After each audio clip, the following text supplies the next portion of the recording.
We all want to feel safe, right? Like it's a basic human need. Absolutely. But imagine living somewhere where just being a woman puts you at risk. Yeah. That's the reality in Jamaica right now. Yeah. Sadly, violence against women is a massive problem there. It's a serious issue for sure. We're going deep on this today with a recent article from The Gleaner. It's one of Jamaica's top newspapers. Okay. It covers 2 specific murders, but what really struck me were the statistics and the community reaction. I can see why that would be impactful. So get ready for some hard truth. It's going to get heavy. Yeah, let's dive in. Right off the bat, The Gleaner hits us with this really grim statistic from Jamaica's Statistical Institute. An average of 124 women murdered every year between 2019 and 2023. Wow. It's horrifying. It is, and while the data doesn't say exactly how they died, we can't ignore that Jamaica has a huge problem with gun violence. This isn't happening in isolation. And get this. These murders that the article focuses on, they happen right after the UN's International Day for the Elimination of Violence Against Women. Oh, wow. The timing. Yeah, talk about a blow. It really makes you question these awareness campaigns. You know, do they actually make a difference? It's a tough question. It does highlight the gap between awareness and real change. It's a reminder there's so much work to do. Exactly. Okay, so let's talk about these 2 cases. The article tells the stories of Joan Hermit. She was a 60-year-old businesswoman killed in her shop. Okay. And then there's Etta Midget and Fabian Edwards, a couple who ran a hardware store. They were both shot and killed. So different settings. One in a public place, the shop. Yeah. The other in their home, which should be a safe space. Exactly. It makes you wonder, is anywhere safe? And it speaks to how vulnerable women are in Jamaican society, no matter where they are. Right. Now, the article also includes these powerful quotes from family members and people who live in these communities. Those are always so important. Yeah. They take us beyond just the numbers and show us the real human cost of this violence. For example, Hermit's family. They talk about her kindness, her work in politics, and how her death has absolutely devastated her daughter. It's heartbreaking. And then there's this quote from a woman in Seaview Gardens where the couple was murdered. She said, "Females no safe in Jamaica again. Don't trip yourself and say, because you are a woman, 3 points safe." That quote just stuck with me. Yeah, I can see why. That's chilling. It goes beyond just personal grief. It speaks to a complete loss of trust in society. If people can be murdered in broad daylight in their homes or businesses, where's the safety net? Exactly. Yeah. It makes you think about the role of law enforcement, trust in the community, power dynamics, all these things that might contribute to this kind of violence. You're hitting on all the key points. It's not just about individual acts. It's about the systems that allow this to happen and make women specifically vulnerable. So true. Okay, so let's zoom out a bit and look at the bigger picture. The article mentions that the number of murders fluctuates from year to year. 2021 had the most at 133, 2020 the least at 113. What do you make of these changes? Is it just random variation? It's hard to say. There's so many factors that could be at play here. Economic downturns, political instability, maybe even changes in gang activity or organized crime. So we need to look deeper than just the surface. What kinds of economic indicators or political events could be connected to these spikes in violence? And what about Jamaica's struggles with organized crime? How does that fit into the picture? Those are the million-dollar questions. Unfortunately, this article doesn't give us all the answers, but it's a great starting point for more investigation. And that investigation is crucial because the stakes are incredibly high, as we've seen. Yeah, absolutely. And this is where it gets even trickier. You see, the article points out that while the murders of women are alarming, men actually have a higher homicide rate overall in Jamaica. Yeah, that's a point that comes up a lot. It's a difficult conversation, right? Because it's not about ignoring the dangers men face. It's so important to remember that we're talking about the specific ways women are vulnerable because they are women. How gender and violence are connected, reflecting those power imbalances we talked about earlier. Right. It's like that saying, when you're used to privilege, equality feels like oppression.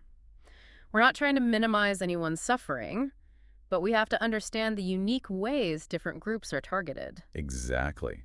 And this ties right back to the UN's International Day for the Elimination of Violence Against Women. It reminds us that this is a global issue rooted in these systemic inequalities. So we've painted a pretty bleak picture here, but what can we actually do about it? The article doesn't really go into solutions, but I'm guessing awareness is only the first step. For sure. Awareness is key, but it's just the beginning. It's like, think of it this way. Awareness is the spotlight, but we need some heavy machinery to actually tear down the systems causing this violence. Okay, so what would that heavy machinery look like? It's got to be a multi-pronged approach. Education is huge. teaching boys and men about healthy masculinity, respectful relationships, challenging those harmful norms early on. And what about supporting the women who are already experiencing this violence? Absolutely. We need strong support systems, shelters that are easy to access, comprehensive legal aid counseling that's trauma-informed and culturally sensitive. It sounds like a huge task. What about our listener, the person tuning in right now? What can they do to make a difference? It's easy to feel overwhelmed by all of this. It is. But don't underestimate individual action. There are so many organizations in Jamaica and globally working on this issue. Give us some examples. Where can our listener go to get involved? Maybe donate or volunteer? Okay, so right in Jamaica, you've got Woman Inc. They run crisis centers. Then there's the Jamaica Women's Political Caucus. They're pushing for policy change.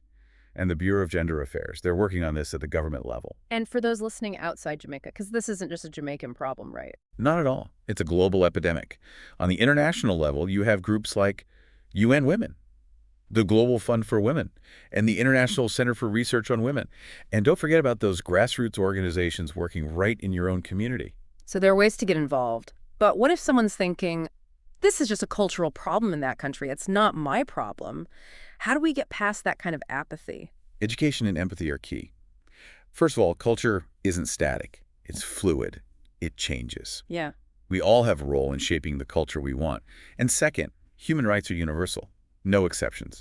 Every woman deserves to live a life free from violence, no matter where they are. It's a good reminder that this goes beyond borders, beyond cultures. It's about fundamental human dignity. Precisely. So this deep dive has taken us from Jamaica to a global perspective. Yeah. From cold, hard statistics to the real human stories. What's your main takeaway for our listener today? What do you hope they leave with? I hope they understand that violence against women isn't someone else's problem. It's a collective responsibility. And even though it's a deep-rooted, complex issue, it is solvable.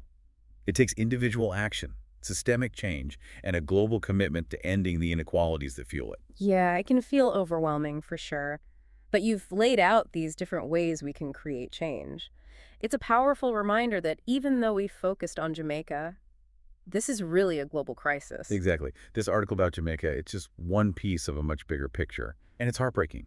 The same things are happening, same power imbalances all over the world. So what does this mean for someone listening in, say, Canada or the UK? What's their role in all of this? The responsibility is the same everywhere. We all have to start by challenging those harmful norms, supporting women and girls, pushing for policies that promote gender equality and safety. And not looking away, right? Recognizing that this happens everywhere, even in our own backyards. Exactly. It's happening in every single country, every culture. The ways it shows up might be different. The severity might vary, but the root cause is universal. So what would you say to someone who tries to dismiss this as a cultural issue in another country? You know, something that's not their concern. Well, I'd say first, culture isn't set in stone. It's always changing. We all play a part in shaping it. And second, human rights are universal. No ifs, ands, or buts. Every woman deserves a life free from violence and fear. It's powerful to think about it that way. This isn't about borders or cultures. It's about basic human dignity. It is, Yeah. and it needs a global response. This deep dive has been eye-opening, to say the least. We've gone from the stats to the personal stories to this urgent need for action. Any final thoughts for our listeners? You know, I'd really encourage everyone listening to take some time. Learn about the organizations working to end violence against women in your own community. Yeah. Find one that speaks to you. Get involved. Yeah. Donate, volunteer, or even just educate yourself. And most importantly, never stop speaking out against injustice. Every action, no matter how small, makes a difference. That's a great note to end on. Thank you so much for joining us for this incredibly important deep dive. And to our listeners, thank you for your time, your attention, and for being willing to engage with this critical issue. Remember, change starts with each of us